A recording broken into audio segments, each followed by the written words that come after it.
Hi, welcome back to another video. Today I want to show us how to make gorontula syrup. So this is my gorontula fruit, okay? I'm going to be using just a few gorontula fruits. So yes, all I need to do right now is to give it a quick wash because some of the gorontula can come and is dairy. So you need to wash it so well that you can take the dirt out. I have an old video of gorontula syrup, but then I did not add one important ingredient in it. So this one I'm going to add the special ingredient to make the syrup. So this gorontula fruit, after washing it, I'll put it in a clean bowl and add some water. Okay, so I'm going to be keeping this for about 12 hours. Yes, this was kept for like 12 hours, and this is what we have. We've gotten some gorontula syrup, but then it's not that thick.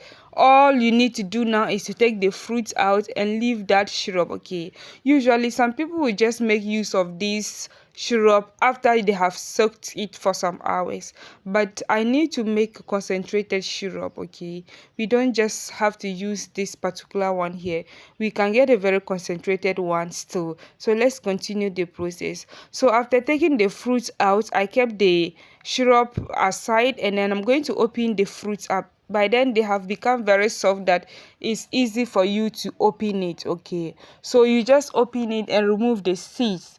Well, it's not must for you to take out the seeds, just make sure that you open it so that you can extract more juice from the fruits. Okay, so after removing the seeds, I kept the fruits back into my cooking pot. Okay, so put it in your pan that you are going to be cooking it in. Okay, so after adding it there, I'm going to pour the syrup, the soaked one, the one already we kept aside. We're going to pour it back into the cooking pan with the fruits without the seeds. Okay, so this is how it looks like. So I'm going to be cooking this for about 30 minutes. Okay, so the special ingredients that I just added is cloves. Okay, so you just add a little pieces of cloves into it and let it continue boiling for about 30 minutes. Okay, or you cook it until you find that your gorontula syrup is thicker, not just watery at the time of soaking it. Okay, so this is how it looks like.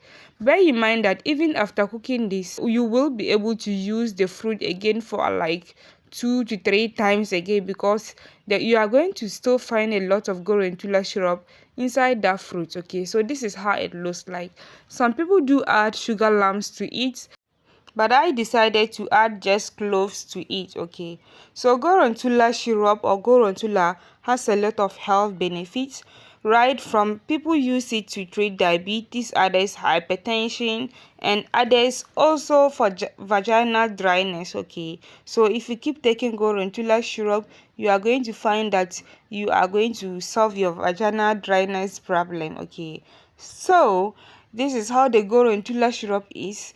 And after sieving it nicely into a nice container, you are going to let it cool down and you are going to save it in your fridge, and you can take it anytime. Okay, so this fruit here right now, you can use it again for the second time, you can use it for the third time. I used it 3 times before I discarded it. Okay, so this is the first coat of the gorontula syrup after you have made it. Okay, so this is how it looks like.